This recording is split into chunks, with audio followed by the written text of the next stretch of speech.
Wow. Quel moment. Amen.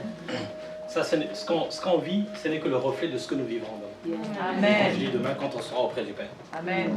Voilà pourquoi il est important de déjà s'habituer de le louer. Comme ça, on ne sera pas surpris ce jour-là. Mais pourquoi il y a autant de bruit, mais ça crie trop. Au ciel, ça crie, c'est pas calme. Amen. Amen. Parce que si vous lisez dans Chronique, on nous dit qu'il parle de Lucifer, qui était l'ange de lumière, qui, en se corrompant, devenant Satan. Donc il était l'ange de lumière, il était garant, n'est-ce pas, en gros de la louange, s'il faut le dire en un seul mot. Et il avait dit que là-bas, auprès de Dieu, il avait les instruments, n'est-ce pas, qu'il utilisait. Mais Dieu, on est au ciel, pourquoi parler d'instruments? Et les instruments sont faits pour faire du bruit. Les instruments, c'est pas juste pour orner, c'est faire du bruit. La Bible nous parle des cymbales, nous parle des trompettes. Et donc tout, n'est-ce pas, les accords qu'il pouvait avoir, ce n'est que le reflet de ce qui avait été là.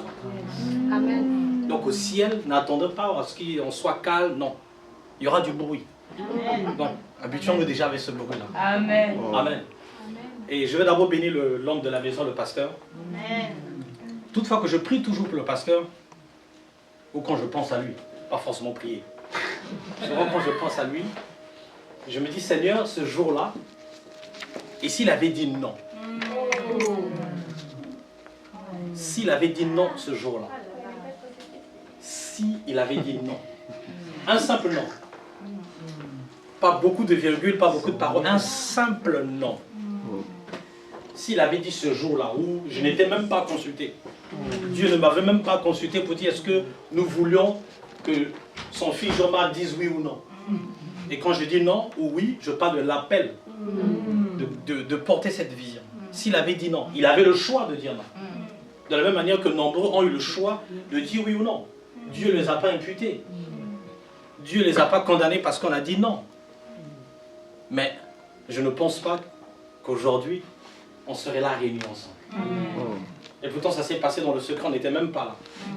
Ça s'est passé des années, des siècles bien avant. Parce que c'était dans le siècle dernier, on était en 1900. C'est fort. C'était dans le siècle dernier.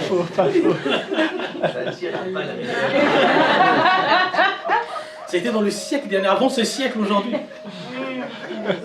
Donc imaginez, s'il avait dit non dans le siècle dernier, que serait ce siècle présent, ainsi que le siècle à venir. Amen. Amen. Donc que Dieu bénisse son pasteur. Amen.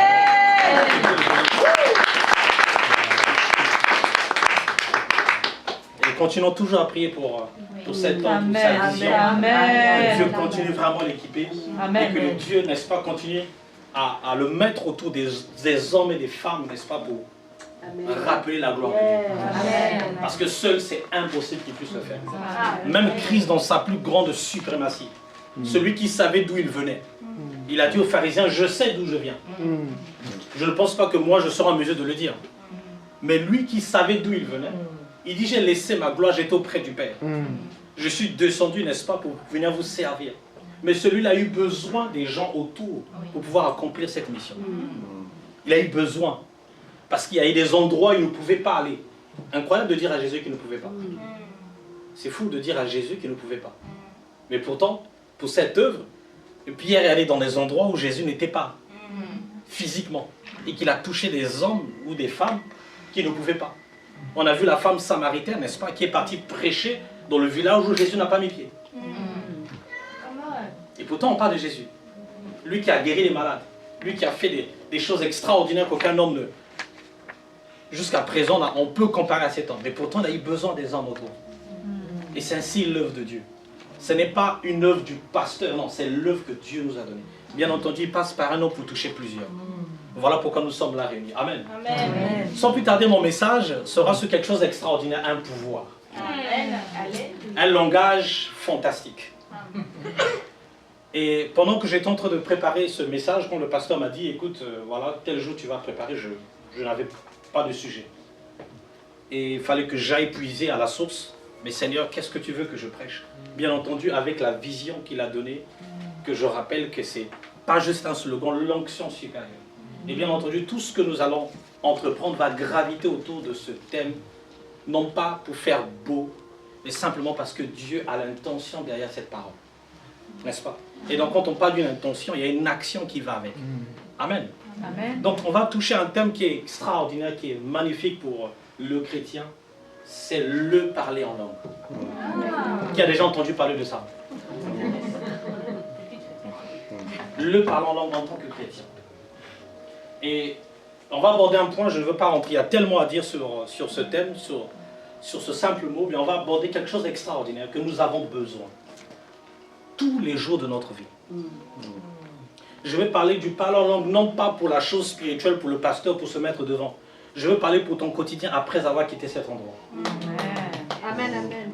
Amen. Amen. Je vais te parler de cet avantage que tu as besoin, n'est-ce pas, dans ta maison, dans ta famille, Amen. dans ton quotidien. Yes. Pas juste être là aujourd'hui, n'est-ce pas, devant la chair de 10h à midi et de repartir. Non, je te parle de ton avantage quotidien. Et beaucoup de chrétiens, n'est-ce pas, passent à côté de ce cadeau extraordinaire. Je veux être avantagé. Amen. Amen. Et vous allez remarquer, n'est-ce pas, pendant que je faisais juste mon étude et j'observais, il y a 4 thèmes pour lesquels le diable persécute l'Église. Pour lesquels beaucoup de dénominations, pour ne pas dire le corps de Christ, sur lesquels on n'est pas toujours d'accord. C'est fou. Mais c'est les choses les plus importantes de notre vie. Parce que le diable sait combien c'est important. Voilà pourquoi il vient mettre la confusion. Voilà pourquoi il vient nous troubler dessus. Parce qu'il sait que si nous perçons ce mystère, c'est impossible qu'il puisse nous atteindre. Voilà pourquoi il vient s'aimer la discorde. Il vient s'aimer la division autour d'un mot, autour d'une expression. Simplement un seul mot. On perd tout l'avantage que nous devions avoir. Il est malin, le diable. Mais ce soir, on va le confondre. Ce matin. Ce matin, on va le confondre. Ce matin, on va le confondre. Et donc, je vais parler du parler en langue, n'est-ce pas? Comme étant le langage dont nous avons besoin pour ton corps. Pour mon enveloppe. Et bien entendu, je parlais des 4 thèmes sur lesquels on est en discorde. La première chose, n'est-ce pas, c'est la justification du salut par la foi. On va te dire, bah, il te faut les œuvres, mais pourquoi? Il faut que je prouve, n'est-ce pas, afin que Dieu me rachète. Il faut que j'ai un carnet, un to-do list pour dire, Seigneur, voilà ce que j'ai fait, je me suis levé le matin, donc voilà, je suis qualifié pour être justifié. Et Gaëtan, qui ne l'a pas fait tout sa to-do list, lui, il doit passer en deuxième session. À journée. À journée. Ça, c'est le premier thème pour lequel, n'est-ce pas, le corps de Christ n'est pas en accord. D'autres vont se dire, il te faut les œuvres, il faut prouver à Dieu, il faut. Et là, le diable nous confond dessus. La deuxième chose, c'est celle qu'on vient de faire juste à l'instant, la Sainte Seine. Il va te faire croire que non, il te faut d'abord, avant, ensuite, après, et par définition, là. Il va te dire, ah non, ben oui, il faut d'abord, oui, on a vu, la Sainte Seine, non, je ne suis pas prêt, moi. Il va nous troubler pour ça. Amen. Amen. La troisième chose, on vient aussi de le faire, c'est la dîme et les offrandes. On va te dire, non, bah, Dieu n'a pas besoin de tes offrandes. Il ne voit pas que j'ai des dettes à payer. Il ne voit pas que mon compte en banque est à zéro. Comment il peut me demander? Et puis on va attaquer le pasteur. Ah oui, lui, il va prendre la dîme, il va manger.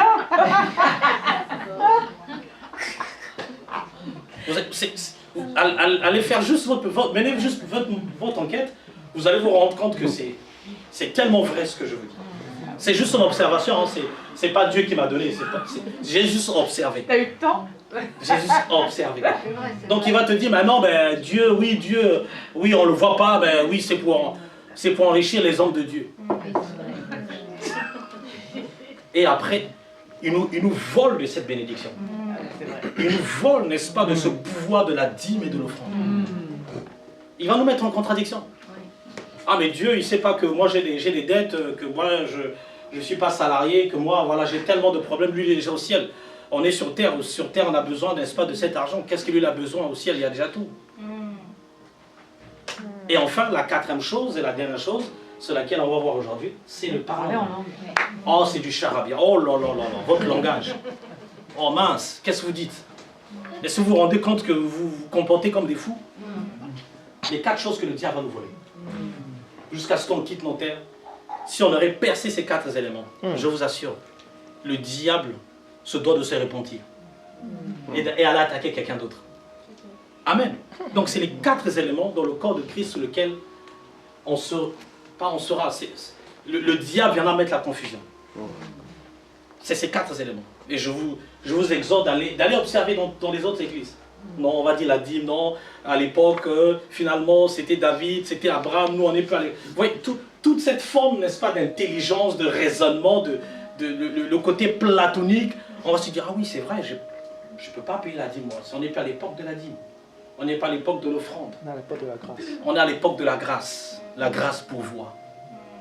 Ça devient un slogan, la grâce pourvoit. Au ciel, on n'a pas besoin d'argent, bien entendu. Mais si vous lisez les Écritures, les paroles, on se rend compte que c'est extraordinaire. Amen. Donc on va se baser sur l'un des thèmes, c'est le parler en langue. Et il y a tellement de choses extraordinaires sur cette chose qu'on va toucher un point particulier. Vous voyez, quand Dieu crée quelque chose, son usage ou son utilisation ou ses bénéfices, ses avantages sont multiples. Par contre, quand un homme crée quelque chose, il faut créer d'autres choses qui puissent soutenir, n'est-ce pas, cette création. Je parle un exemple de notre caméra. Celui qui a créé la caméra doit penser à la batterie. Il doit penser au chargeur. Il doit penser à la luminosité, à quel moment le prendre. Ah tiens, il faut mettre le flash. Ah, il faut ouvrir avant d'utiliser. Il faut le bouton on, le bouton off. Le téléphone pareil. Et bien d'autres choses que l'homme a pu créer, n'est-ce pas, qui a besoin d'autres éléments pour le soutenir. Mais Dieu, quand il crée, c'est pour une utilisation infinie. Amen. L'oxygène ou l'air, juste pour montrer un exemple, l'air n'a pas besoin d'un autre élément pour le soutenir. Amen. Amen. Il nous sert à respirer, n'est-ce pas? L'air, on l'utilise pour d'autres usages, n'est-ce pas? Dans la peinture, dans les avions qui a besoin d'air pour décoller, pour voler. Et d'autres éléments, d'autres machines dont on utilise la chose naturelle. Une seule chose qui est utilisée dans multiples usages. Et c'est la même chose avec tous les bienfaits de Dieu ou de sa parole. Et en l'occurrence, le parler en langue. Il y a une myriade d'avantages. Mais on ne va pas toucher toute cette myriade d'avantages, on va pointer un dont j'ai besoin, dont tu as besoin, toi et moi. Amen. Amen. On va aller rapidement dans 1 Corinthiens chapitre 14. 1 Corinthiens chapitre 14. Que Dieu nous bénisse. Amen. 1 Corinthiens 14.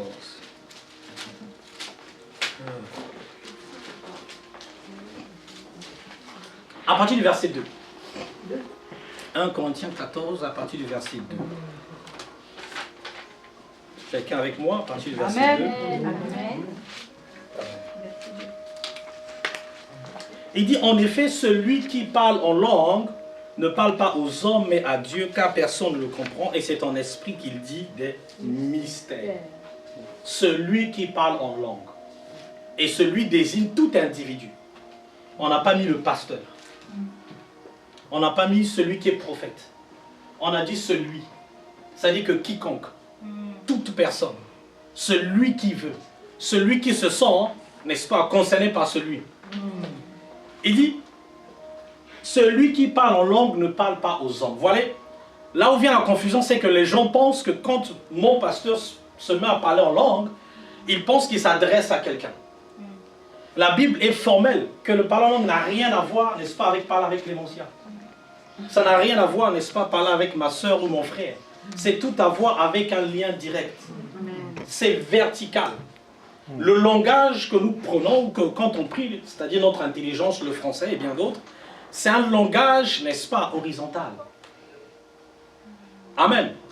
Amen. Et donc le parler en langue, il est typiquement vertical. C'est-à-dire entre Dieu et nous. Amen. Donc celui qui parle en langue ne parle pas au pasteur.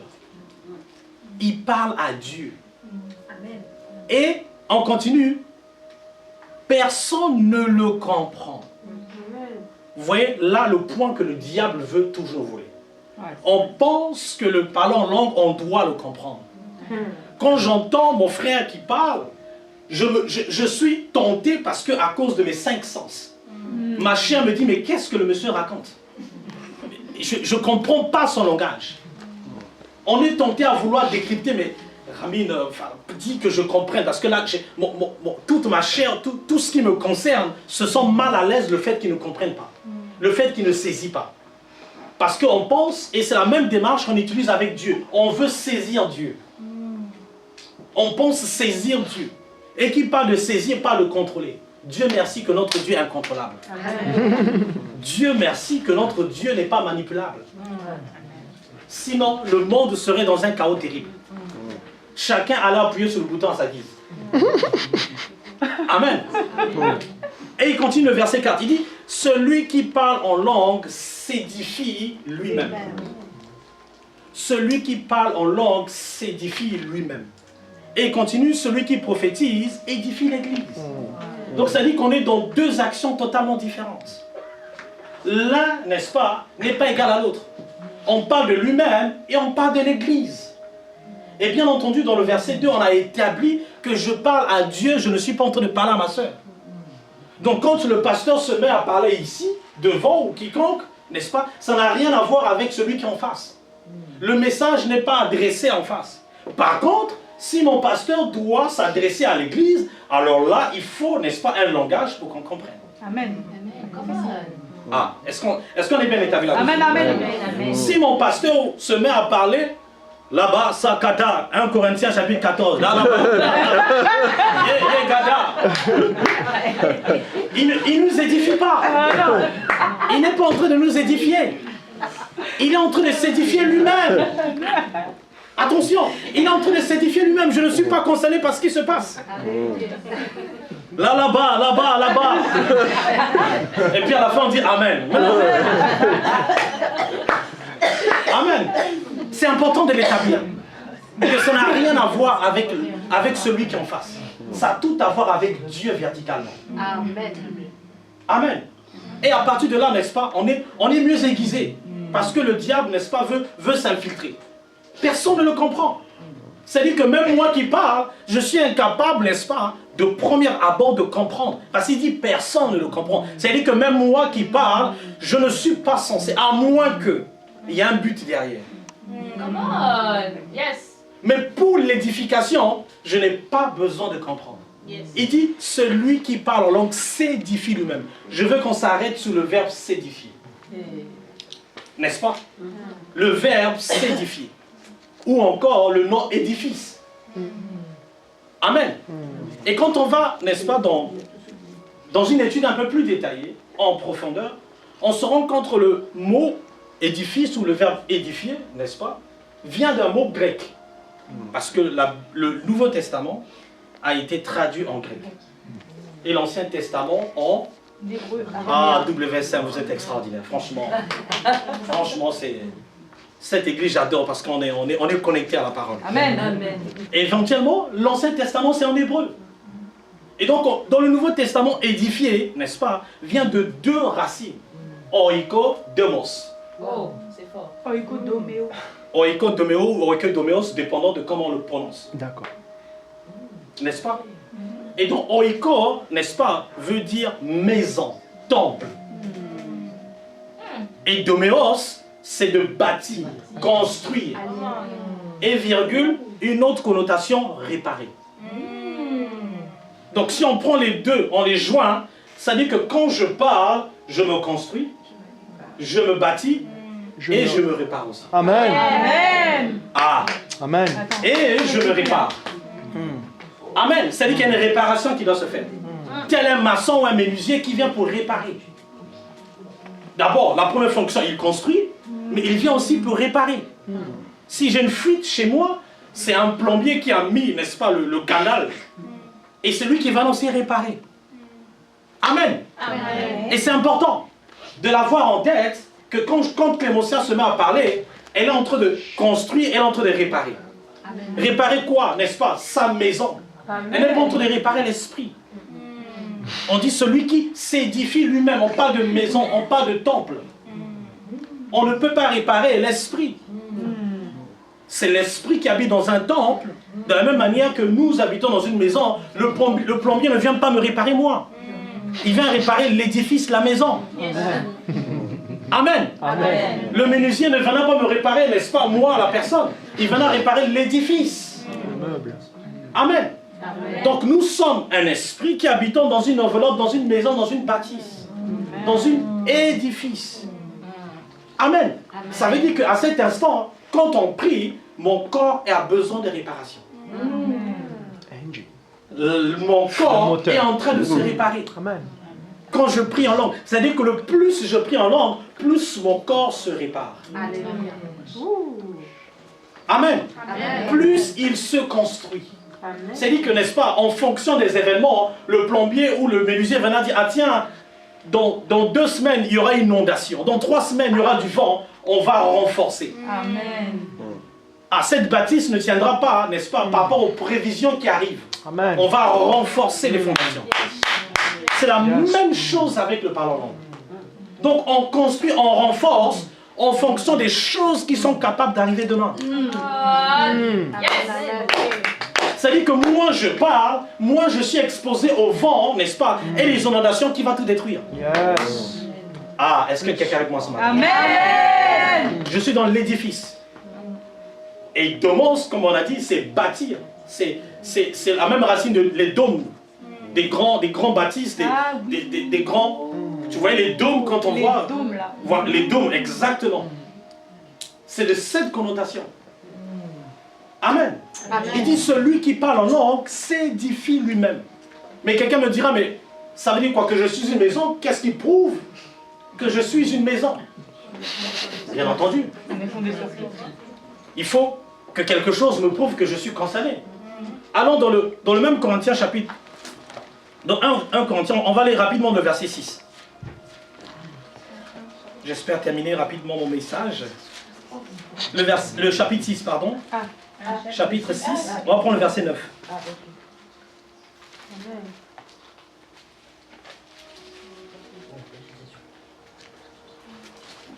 Corinthiens 6, verset 9. 19, prends-moi 19 s'il te plaît. 19. Oui, 19, c'est mieux. 6, 19. Vas-y, tu peux lire. 16, 6, 19. 6, 19. 1 Corinthiens 6. 1 Corinthiens 1 chapitre 6, verset verset 19. 19. Ne savez-vous pas que votre corps est le temple du Saint-Esprit qui est en vous, que vous avez reçu de Dieu et que vous ne vous appartenez point à vous-même? Amen. Ne saviez-vous pas que votre corps est le temple du Saint-Esprit? Ça veut dire qu'à cet instant, j'ai pour obligation de pouvoir prendre soin de ce corps, de ce temple. Et Dieu, n'est-ce pas, nous a montré la méthode la plus efficace, la méthode la plus concrète, la plus permanente qu'elle soit. C'est le parler en langue. Amen. C'est-à-dire que le parler en langue, c'est-à-dire que quand on parle de réparation de corps, c'est aussi tout ce qui concerne une infirmité également. Ah. Donc ça veut dire que si mon pied est malade, si j'ai mal quelque part, n'est-ce pas, cette activité permet de réparer aussi le mal. Je pense qu'on a envie d'être en bonne santé chaque jour. Amen. Je pense que comme moi, on a envie d'être en bonne santé chaque jour. Amen. Je pense comme moi, on a besoin que notre corps soit réparé au plus rapidement possible. Amen. Je pense comme moi, on a besoin, n'est-ce pas, de cette enveloppe pour pouvoir gagner des choses de la part de Dieu. Amen. Amen. Amen. Et ça, c'est important. Et le diable viendra nous voler sur ce thème. Il va te faire croire que tu racontes du charabia, mais votre église, vous parlez une langue qui... C'est pas rationnel. Moi j'aime le rationnel, j'aime le concret. Ce que vous dites, c'est pas rationnel. Oui, bien entendu. Ce n'est pas rationnel parce que ça n'a rien à voir avec l'homme. Exactement. C'est tout à voir avec Dieu. Amen. Donc si tu arrives à saisir Dieu, alors viens saisir ce qui se passe. Amen. Et là, je veux parler de notre marche de tous les jours. J'ai besoin que chaque matin, quand je me lève, mon corps soit en bonne santé. Amen. J'ai besoin que chaque jour, n'est-ce pas, que je sois capable de pouvoir atteindre 100 km au nom de Jésus. Amen. Amen. J'ai besoin. J'ai besoin de parcourir. J'ai besoin d'accomplir dans une journée, n'est-ce pas, des choses que je me suis décidé de faire. Et que mon corps n'a pas intérêt, n'est-ce pas, à me faire faux bond. Mon corps n'a pas intérêt, n'est-ce pas, à ne pas suivre l'agenda que je me suis fixé. Et pour ça, j'ai besoin d'une réparation. Et ça, n'est-ce pas, c'est la réparation que toi, tu es capable de pouvoir exercer. Exercer. Il dit celui qui parle. Voilà encore, n'est-ce pas, une facette que le diable nous montre. Il nous fait croire que c'est l'esprit qui parle. Paul n'a pas dit l'esprit qui parle, on dit celui. C'est-à-dire que c'est la personne. Ah, c'est toi qui décides de parler. C'est toi qui prends l'engagement de parler. Ce n'est pas l'esprit. L'esprit de Dieu ne possède pas. Celui qui possède, c'est le diable. L'esprit de Dieu ne possède pas. C'est la personne la plus diplomate qu'elle soit aujourd'hui. C'est la personne la plus douce et la plus sensible qui puisse être. Quelqu'un de sensible ne force pas. N'est-ce pas, ma soeur? On ne force pas. Donc l'Esprit de Dieu ne peut pas te posséder. N'attendons pas que l'Esprit de Dieu nous possède et on se met à pas. C'est pas possible. C'est contre la Bible. On dit un consolateur, une aide. On n'a pas dit un tyran. On n'a pas dit un monarque. Un brigand qui viendra voler ton corps et puis, après on va dire non mais c'est l'Esprit de Dieu. Non, non. Bien entendu, n'est-ce pas, on a une manifestation quand la gloire de Dieu, n'est-ce pas, nous prend, on manifeste la gloire de Dieu. Mais ce n'est pas une possession. C'est différent d'être possédé. Le diable possède. C'est le malin, le diable, l'esprit du malin te possède. Amen. Voilà pourquoi Dieu délivre. Amen. Jésus est venu délivrer les captifs. Il n'est pas venu dire Saint-Esprit, sors de là. Amen. Amen. Donc c'est vraiment, n'est-ce pas, les points que le diable va nous mentir. Il va te faire croire que pour parler, il faut que le ciel, il faut que tu ressentes quelque chose.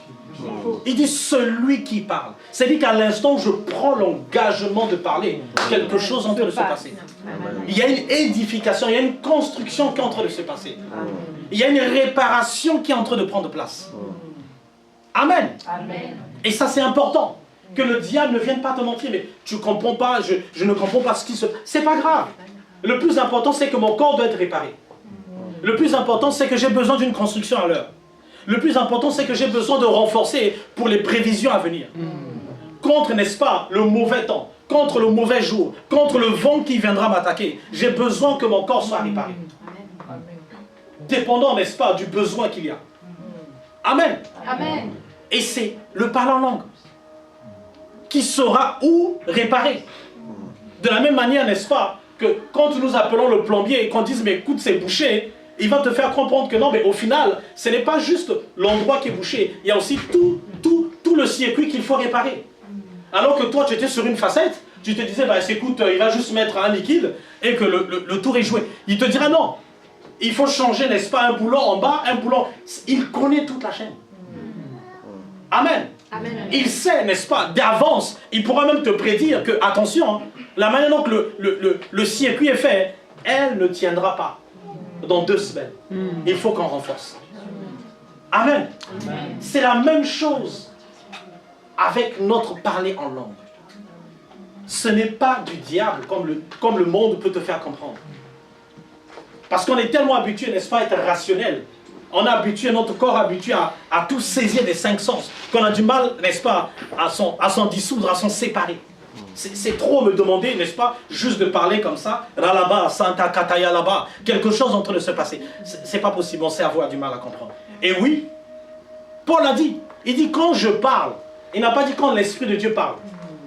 1 Corinthiens chapitre 4, vers le verset 12, il dit quand je parle. Il n'a pas dit quand l'Esprit me possède et que je me mets à parler. Il a dit quand je. Le je, n'est-ce pas, c'est moi qui fais l'action de. Bien entendu, avec l'aide, avec mon associé, qui me permet, n'est-ce pas, de pouvoir rentabiliser cet exercice ou cette activité. Il dit quand je parle. L'Esprit de Dieu ne parle pas. Bien entendu, dans ce contexte. C'est pas lui qui va prendre ta bouche pendant que tu dors, il se met à parler, il se met à manipuler, et tu te réveilles, tu es épuisé, mais Saint-Esprit, qu'est-ce qui s'est passé? Il te dira, non, j'ai loué ton corps. Non, non. C'est pas comme ça. Où tu es assis, tu te mets à parler, tu sais pas, ben voilà, tu as l'impression que bon, l'Esprit de Dieu est venu là, il a pris mon corps. Non, non. C'est pas une location de corps. C'est toi qui décides, parce que cet édifice t'appartient. Alléluia. C'est ton édifice. Il dit, ne savez-vous pas que vous êtes le temple? Vous êtes la bâtisse, vous êtes l'édifice du Saint-Esprit. Et donc cet édifice a besoin d'être construit, a besoin d'être renforcé, a besoin d'être réparé. Et donc, n'est-ce pas, mon message de ce matin, c'est la réparation de ce corps. Ce n'est pas juste de le côté intercession, quand bien même il nous aide, mais sur le côté réparation de notre corps. Et quand on parle de réparation, on parle de maladie, on parle d'infirmité, on parle de faiblesse, on parle d'obstacles que mon corps n'est pas en mesure de pouvoir atteindre. Amen. Et l'Esprit de Dieu nous aide dans notre infirmité. Amen. Amen. C'est important. Et je veux surtout marteler ça parce qu'on est dans une phase, ce qu'on appelle l'onction supérieure. Et dans notre onction supérieure, notre corps doit aussi suivre avec cette onction. Amen, amen. L'onction supérieure, n'est-ce pas, ce n'est pas juste dans l'atmosphère. L'atmosphère n'a pas besoin d'onction. L'atmosphère n'a pas besoin d'onction. Et quand on parle de l'onction supérieure, on parle de nous en tant que canal, de nous, n'est-ce pas, en tant que je veux dire, édifice, en tant que dépôt, lieu sous lequel cette onction se doit d'agir. Donc, en particulier, sur cette terre où mon corps a besoin d'être interagi. Amen. Amen. Amen. Il est important de parler en langue. Je ne comprends pas, c'est pas ça le but de comprendre. Le but, c'est d'être réparé. Oikos, d'être réparé, d'être construit, d'être guéri. Amen. Amen. Donc moins je parle, moins je rentre dans mon processus de guérison. Moins, n'est-ce pas, je suis dans cette activité, moins, n'est-ce pas, mon corps, mon temple est exposé. Mon temple, n'est-ce pas, n'est pas renforcé. Amen. Amen. Et ça, c'est important de le savoir. C'est important de le savoir. Est-ce qu'on me suit? Amen. Amen. Notre réparation. Je suis sûr, je suis convaincu que chacun de nous, en sortant de cet endroit, on a des choses à faire. On veut entreprendre des choses. Au moment où on parle, nos idées sont déjà comment la journée va être organisée après. Amen. Indépendamment. Et j'ai besoin que ce corps suive le pas également. J'ai pas besoin qu'à la journée, je me sens, n'est-ce pas, en retard en fonction de ce que j'avais prévu. Et là, je parle de ton quotidien. Je ne parle pas juste d'ici être là. Et que l'Esprit de Dieu, n'est-ce pas, agit.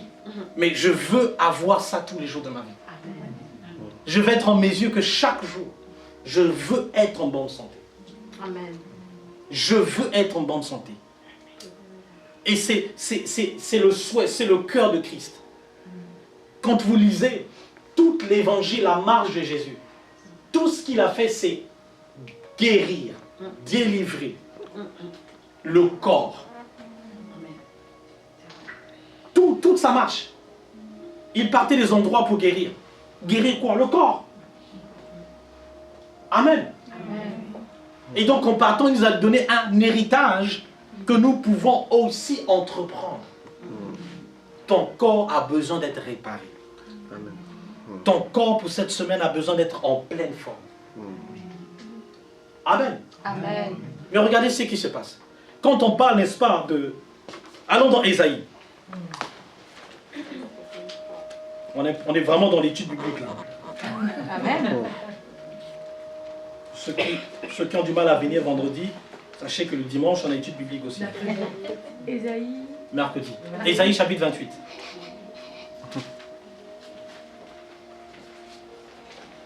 Ésaïe chapitre 28, on va prendre à partir du verset 11. Regardez ce qui se passe, c'est le verset 12. Il dit, eh bien, c'est par des hommes aux lèvres balbutantes. Et il continue, et au langage barbare.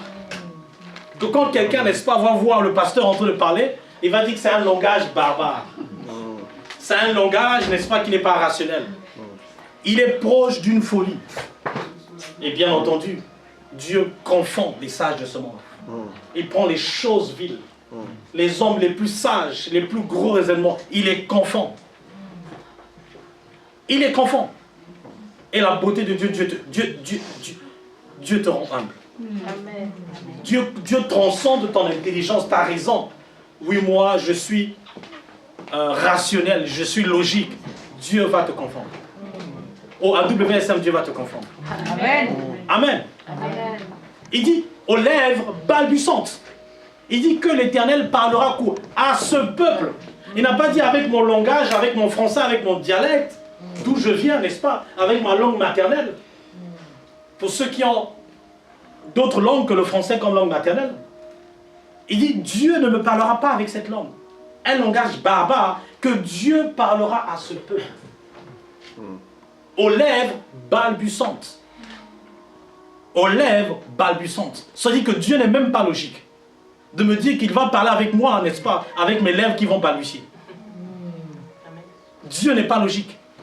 Dieu n'est pas dans le rationnel. Comment Dieu, celui qui en dit, qui a créé le ciel et la terre, va parler avec moi dans un langage barbare, dans un langage incompréhensible, dans un langage qui n'est même pas humain. On dirait que tu racontes. Et c'est là où le diable viendra t'attaquer. Il viendra te dire, mais écoute, le langage que tu parles, personne ne t'entend. Arrête parce que Dieu n'est même pas dedans. Et à la fin, on va se sentir lésé, on va commencer à arrêter. On va penser que non, Dieu ne peut pas parler dans ce langage. Il faut que je mette un peu plus, n'est-ce pas, de parfum. Il faut que j'ajoute les mots. Et là, le diable va nous mentir. Il viendra voler notre temps, notre force. Il dit, c'est dans ce langage barbare, aux lèvres balbutantes, que l'Éternel parlera à qui? À son peuple. Il n'a pas dit, n'est-ce pas, avec un langage rationnel, beau, cohérent. Et regardez le verset 12. Il dit, il lui disait, voici le repos. Mais où se trouve le repos dans ce langage? Ah. Où se trouve le repos dans ce langage? Amen. Ça veut dire que le langage balbutant, le langage, n'est-ce pas, qui est barbare selon l'entendement humain, c'est dans ce langage où se trouve le repos. Amen. C'est dans ce langage où se trouve, n'est-ce pas, le repos. C'est dans ce langage où se trouve, n'est-ce pas, je veux dire, la construction. On ne construit pas dans un temps de guerre. Aucune construction ne se fait dans un temps de guerre. La preuve, n'est-ce pas, pour ceux qui suivent l'actualité, on parle, n'est-ce pas, d'un don à l'Ukraine pour la reconstruction. On parle d'un don à l'Ukraine pour la reconstruction. On n'a pas dit qu'ils vont commencer à construire. Amen. Ça dit que, n'est-ce pas, le lieu de repos, le moment de repos permet la réparation. Voilà pourquoi un plombier, avant de venir chez toi, il va dire, tu arrêtes toute activité. On n'ouvrira pas l'eau, on ne mettra pas l'eau dans le circuit, afin qu'il travaille. Le moment de repos, tu peux répéter s'il te plaît? Waouh. Le moment de repos fermé. Ah. La construction. Le moment de repos permet la construction et la réparation. Amen. Amen. Il dit, voici le repos. Et il continue, laissez reposer celui qui est fatigué. Celui qui est fatigué trouve son repos dans ce langage balbutiant, dans ce langage barbare. Et on est dans Ésaïe. 11, verset 12. On est dans l'Ancien Testament. Hein, pour les gens qui pensent que le parlant langue, c'est uniquement dans le Nouveau Testament. On est dans l'Ancien Testament. Il nous annonce. C'est annonciateur des choses à venir. Il dit, celui qui est fatigué. C'est-à-dire que mon corps qui a besoin, n'est-ce pas, de repos, trouve son lieu dans ce langage balbutiant, dans ces lèvres balbutantes. On dit lèvres balbutantes. Ça n'a rien à voir avec la logique. Ça n'a rien à voir avec le 1 plus 1, la logique dans notre cerveau. Ça n'a rien à voir avec notre intelligence, quand bien même on peut être expert. Ça n'a rien à voir avec ça. Et souvent, c'est là où le diable vient encore nous prendre, te faire croire que, mais comment je veux parler quelque chose que je ne comprends pas? Ah oh! Il dit les lèvres balbutantes. Ça bégaye. s'il faut comparer. Ça n'a ni forme, ça n'a ni onde. Vahadabo, Brakata. Comment tu l'écris? Comment tu l'écris? Comment tu le rationnes? Les lèvres balbutiantes. Il dit c'est à ce moment où on trouve quoi? Le repos. Le repos de quoi? De ton temple. La réparation dont tu as besoin. C'est-à-dire celui qui est fatigué. C'est-à-dire qu'effectivement ton corps arrivera à un moment de fatigue. Et on te prévient, pour ne pas dire on t'annonce, que pour pouvoir le réparer, pour le mettre dans un moment de repos, c'est dans un moment, n'est-ce pas, de dialogue. C'est un moment de dialogue. Il faut parler à Dieu. Comment? Avec les lèvres qui balbutient. Amen. Avec un langage barbare. Là où, n'est-ce pas, ton cerveau se dit, mais est-ce que Dieu agit? Oui, Dieu est en train d'agir. Parce que ce n'est pas la sensation. Ce n'est pas je sens, c'est que je sais.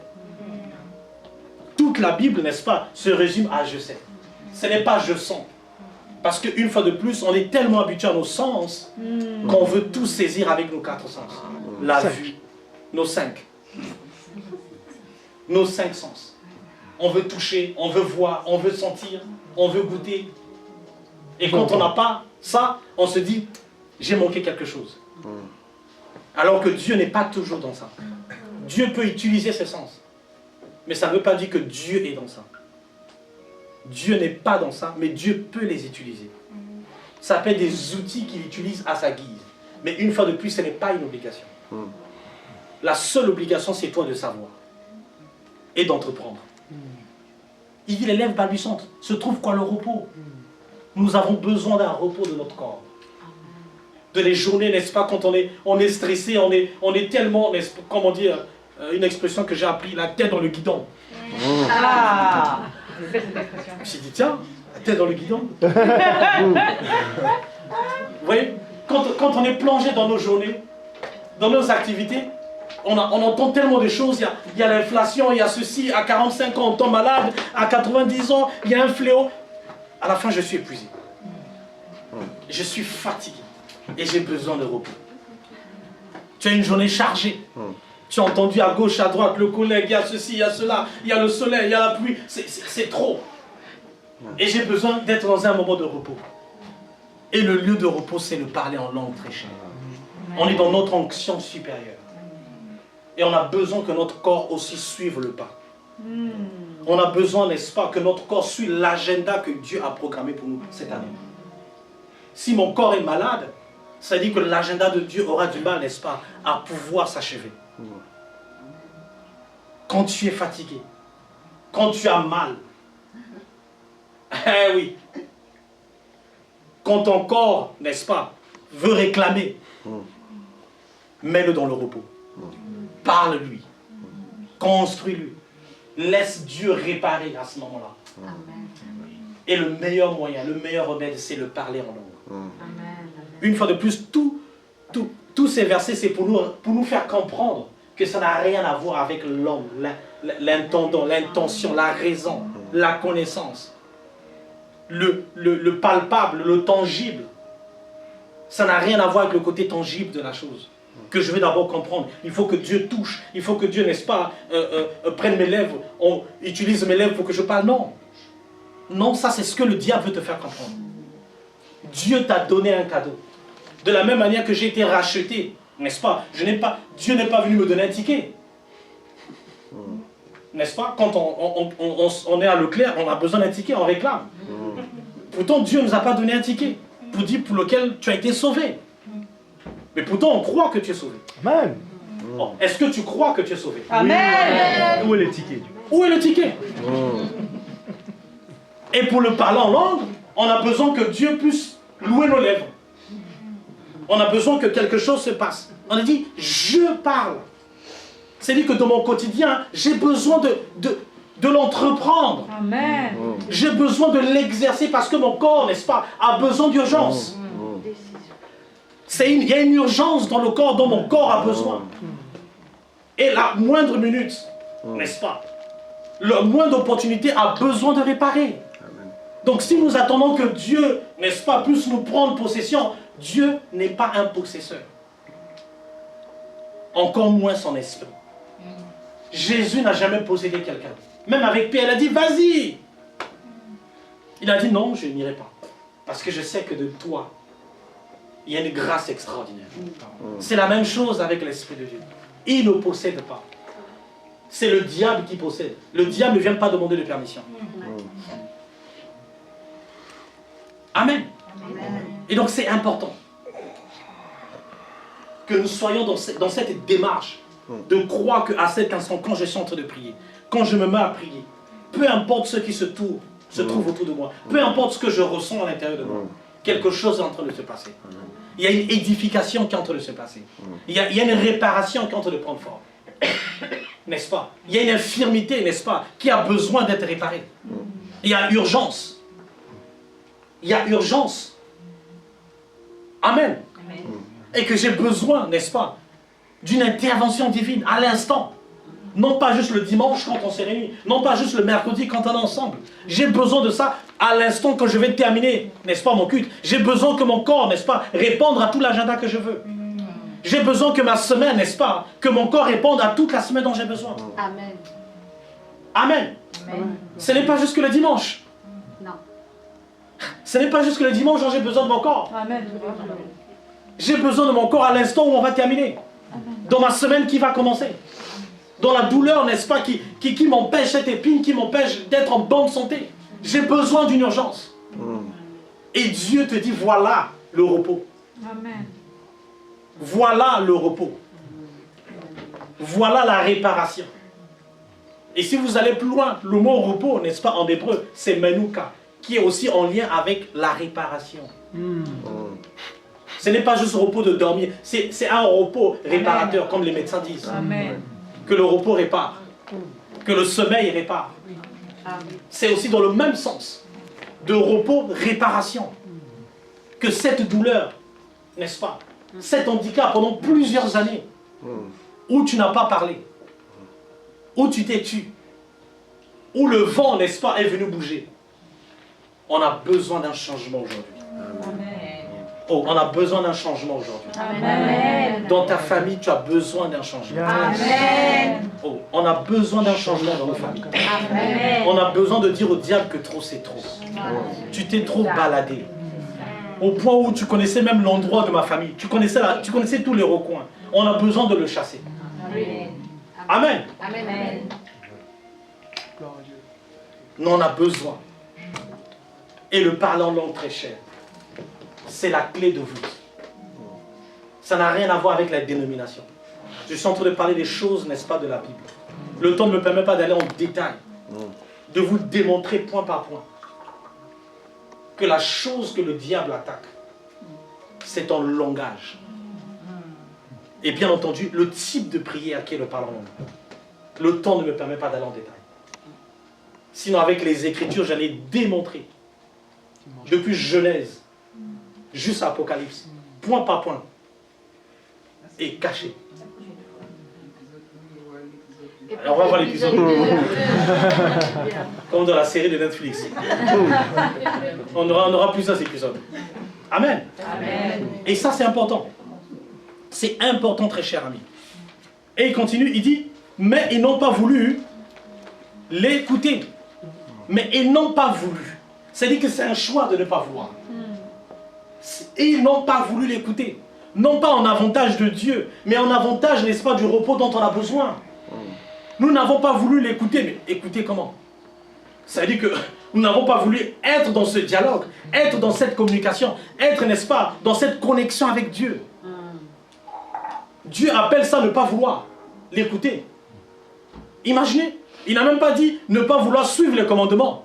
Il a dit ne pas vouloir l'écouter, n'est-ce pas, rentrer dans cette dimension de réparation. Ils n'ont pas voulu l'écouter. Voilà pourquoi notre corps est fatigué. Parce que nous ne voulons pas rentrer en connexion avec Dieu. Dans un langage barbare. Comment Dieu qui est intelligent, Dieu qui a donné les langues, nous dit qu'il va nous communiquer ou il va discuter avec nous dans un langage qui transcende tout raisonnement. Donc Dieu n'est pas cohérent. Ou c'est moi qui ne suis pas cohérent. Mais c'est mieux. N'est-ce pas? Parce que nous voulons rentrer dans cette dimension de réparation. Et quand Dieu nous parle, n'est-ce pas, de ne pas être cohérent de ce côté. Amen. Amen. Amen. Oh, Amen. Amen. Yes. Je pense que tout un chacun a besoin d'un repos. Amen. Dieu a dit dans cette année, c'est l'onction supérieure. Ce n'est pas pour faire le slogan. Ce n'est pas pour faire le langage, pour faire genre. Parce que Dieu a un agenda. Il y a un agenda pour tout un chacun ici. Il y a un agenda pour toutes les familles présentes ici. Amen. On a un agenda, n'est-ce pas, que Dieu a mis pour tout ce dont nous avons besoin cette année. Et que nous avons besoin que notre corps soit au top. Tel un athlète prêt à courir. Nous avons besoin de cela. Il dit, ils n'ont pas écouté. Ils se sont bornés à faire autre chose, à chercher d'autres repos, d'autres remèdes, dont le corps prendrait du temps.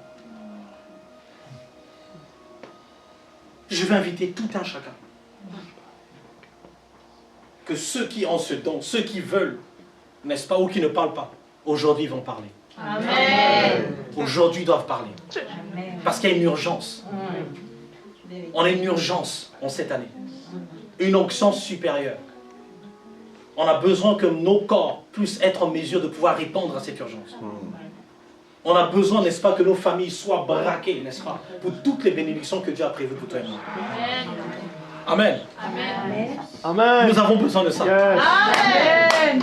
Nous avons besoin de ça.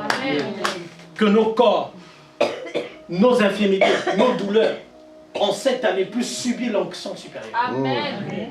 Ce n'est pas pour faire beau. Dieu est capable de le faire. Amen. Amen. On va prendre un dernier passage pour clôturer. Je veux qu'on aille dans 2 Chroniques. On va voir quelque chose d'extraordinaire. 2 Chroniques. 2 Chroniques, chapitre 28. Pour ceux qui sont avec nous. Oui. Verset. 2 Chroniques, chapitre 28. Tu peux commencer à partir du verset 1. Ok. Akaz avait 20 ans lorsqu'il devint roi. Et il régna 16 ans à Jérusalem. Oui, Il ne fit point ce qui est droit aux yeux de l'Éternel, oui, comme avait fait David son père. oui, 2. Il marcha dans les voies des rois d'Israël, oui. et même il fit des images en fonte pour les Baals. Parfait. 3. Il brûla des parfums dans la vallée des fils de Hinnom, et il fit passer ses fils par le feu, suivant les abominations des nations que l'Éternel avait chassées devant les enfants d'Israël. Il offrait des sacrifices et des parfums sur les hauts lieux, sur les collines et sous tout arbre vert. 5. L'Éternel, son Dieu, le livra entre les mains du roi de Syrie. Et les Syriens le battirent et lui firent un grand nombre de prisonniers qu'ils emmenèrent à Damas. Il fut aussi livré entre les mains du roi d'Israël, qui lui fit éprouver une grande défaite. 6. Pécache, fils de Rémalia, tua dans un seul jour en Juda 120 000 hommes, tous vaillants parce qu'ils avaient abandonné l'Éternel, le Dieu de leur père. Zikri, guerrier d'Éphraïm, tua Maaséja, fils du roi Azrikam, chef de la maison royale, et Elkana, le second après le roi. Les enfants d'Israël firent parmi leurs frères 200 000 prisonniers, femmes, fils et filles, et ils leur prirent beaucoup de butin qu'ils emmenèrent à Samarie. Il y avait là un prophète de l'Éternel nommé Oded. Il alla au devant de l'armée qui revenait à Samarie et il leur dit: c'est dans sa colère contre Juda que l'Éternel, le Dieu de vos pères, les a livrés entre vos mains, et vous les avez tués avec une fureur qui est montée jusqu'aux cieux. Amen. Et vous pensez maintenant faire des enfants de Juda et de Jérusalem vos serviteurs et vos servantes? Mais n'êtes-vous pas coupable envers l'Éternel votre Dieu? Écoutez-moi donc, et renvoyez ces captifs que vous avez faits parmi vos frères, car la colère ardente de l'Éternel est sur vous. Quelques-uns, je m'arrête là. Tu prends au verset 24. Verset 24. Verset 24. Akaz rassembla les ustensiles de la maison de Dieu, et il les mit en pièces. Et il mit en pièces les ustensiles de la maison de Dieu. Il ferma les portes de la maison de l'Éternel. Il se fit des autels à tous les coins de Jérusalem. Stop. Juste le verset 24. Oui, Akaz, n'est-ce pas, il est de la descendance de David. Il fut roi. Et quand il devient roi, n'est-ce pas, la première chose, on dit qu'il était méchant. Et qu'est-ce qu'il a fait, n'est-ce pas? Il a profané le temple de Dieu. Il a profané le temple de Dieu. On a établi, n'est-ce pas, on veut qu'on aille dans le concept, on a dit, n'est-ce pas, que le temple, que nous sommes le temple de Dieu. Alors, dans cette approche. Donc, Akaz, quand il arrive, il décide de fermer les portes du temple et il a commencé à profaner. Il a commencé à, n'est-ce pas, à faire les choses, n'est-ce pas, que Dieu, que ne plaisait pas Dieu. Il a fermé les portes. Il a fermé les portes du temple ou de la maison de Dieu. Et quand je préparais ce passage, je me suis dit, mais Seigneur, qu'est-ce que ça a à voir avec notre schéma? Qu'est-ce que ça a à voir, n'est-ce pas, avec notre thème de ce jour? Vous voyez, quand on parle de temple, quand la Bible dit que nous sommes le temple, n'est-ce pas, du Saint-Esprit qu'on a vu dans le 1 Corinthiens chapitre 6, le verset 19, ça dit qu'un temple comporte des portes. N'est-ce pas? Sinon, d'où vient l'entrée ou la sortie? Sinon, une bâtisse sans entrée, sans sortie, je ne pense pas qu'elle peut être appelée bâtisse. C'est-à-dire qu'il doit avoir une entrée, une sortie. Mais quand Akaz vient, n'est-ce pas, qu'est-ce qu'il fait? Il ferme les portes. Il ferme. Et le temple est profané. C'est-à-dire que, n'est-ce pas, il n'y a plus le nettoyage. Le nettoyage quotidien qui devait se passer. Amen. Amen. Donc ça, c'est Akaz. Et plus tard, son fils, Ézéchiel, dans le chapitre 29, vas-y, le verset 3, 29, juste à côté. Ah, verset 29? Non, chapitre 29. Ah, chapitre 29, verset 3. La première année de son règne, au premier mois, il ouvrit les portes de la maison de l'Éternel et il les répara. Stop! Et c'est Ézéchiel, n'est-ce pas, qui est le descendant d'Akaz. La première chose quand il arrive... Ézéchias, pardon. Quand il arrive, n'est-ce pas, au règne, la première chose qu'il fait, il ouvre. Et il fait quoi? Il répare. Il ouvre les portes et il les répare. Ah, quelqu'un suit avec moi. Amen, amen. Il ouvre les portes et il les répare. Et Ézéchias, n'est-ce pas, selon les théologiens, il avait 25 ans quand il prit le règne. Très jeune. Il avait 25 ans. Il dit, il prit, il ouvrit les portes et il les répara. Et là, je me pose la question, je pense que Karen doit se poser la question, mais où est la porte de chez nous? Ben oui. Sinon, c'est trop facile, Gaëtan, de parler de porte, mais où est la porte de chez nous? N'est-ce pas? N'est-ce pas, mon pasteur? Pour que le diable ne vienne pas nous confondre, mais de quelle porte? De quoi il s'agit? On va aller rapidement, je vous sauve le temps. Psaume, chapitre 41, 141.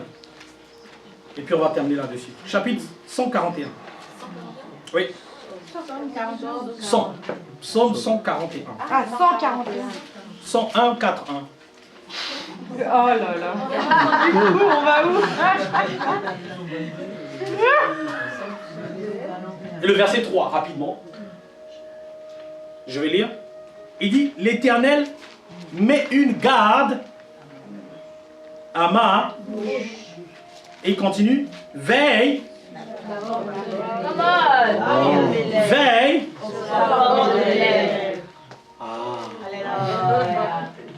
Donc, ça veut dire que quand, n'est-ce pas, Akaz arrive, n'est-ce pas, il bloque les portes. Ah. Il dit les portes, n'est-ce pas, qui sont les lèvres. Il dit veille sur les portes. Veille sur la porte. Donc ça veut dire que, n'est-ce pas, Ézéchias, quand il arrive, il ouvre les portes. Ça veut dire que, n'est-ce pas, qu'il y a une communication qui doit se passer entre toi et le ciel. Afin de réparer, n'est-ce pas, ce qui doit être réparé dans le temple. C'est-à-dire que moins je parle en langue, moins il y a réparation. Je répète. Moins je parle en langue, moins les portes, n'est-ce pas, plus les portes sont fermées. Les portes sont fermées. Et Dieu nous demande de veiller sur les portes de nos lèvres. Ça veut dire que dans ce contexte, ce n'est pas de les fermer. Le contexte ici, de ne pas, n'est-ce pas, fermer les portes de nos lèvres. Et le sachant dans les lèvres dont on a établi, n'est-ce pas, c'est les lèvres du dialogue. Les lèvres balbutiantes. Ce langage barbare. Et quand Ézéchias est venu, il a chassé, il a ouvert les portes. La première chose qu'il a fait, dans le temple, il a ouvert les portes du temple. Il a ouvert les portes du temple. Et il a fait sortir tous les objets, il a réparé. Oikodemos. Gloire à Dieu. Oiko demos. Amen.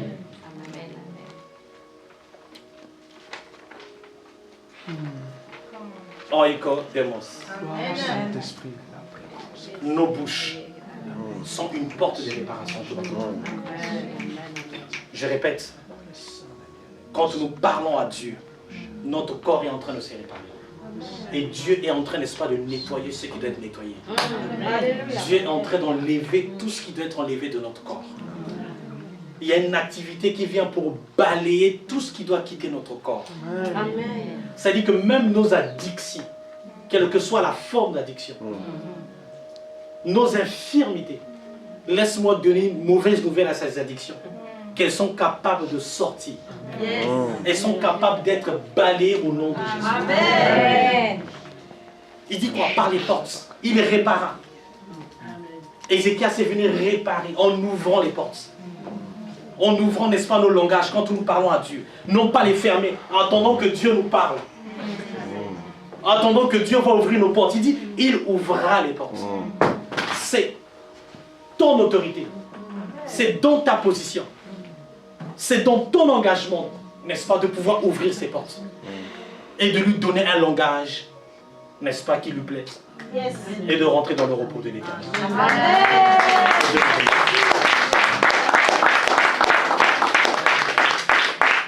Et si vous lisez plus tard, si vous lisez dans le même 2 Chroniques, vous allez découvrir plus tard que Ézéchias, n'est-ce pas, a eu besoin à travailler pour pouvoir nettoyer ses portes. Ça s'est passé sur 8 jours et plus. Quelqu'un va se demander, mais Seigneur, mais depuis toujours je parle en langue. Pourquoi, n'est-ce pas, ça ne se passe pas? Ça ne s'est pas fait en un jour. Amen. La réparation ou le nettoyage ne s'est pas fait en un jour. Ça s'est fait de manière continue. De manière, n'est-ce pas, perpétuelle.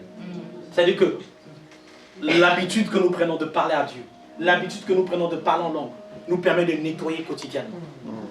Et le chiffre 8, n'est-ce pas, c'est un chiffre qui signifie un nouveau départ. Un nouveau départ. Un nouveau commencement.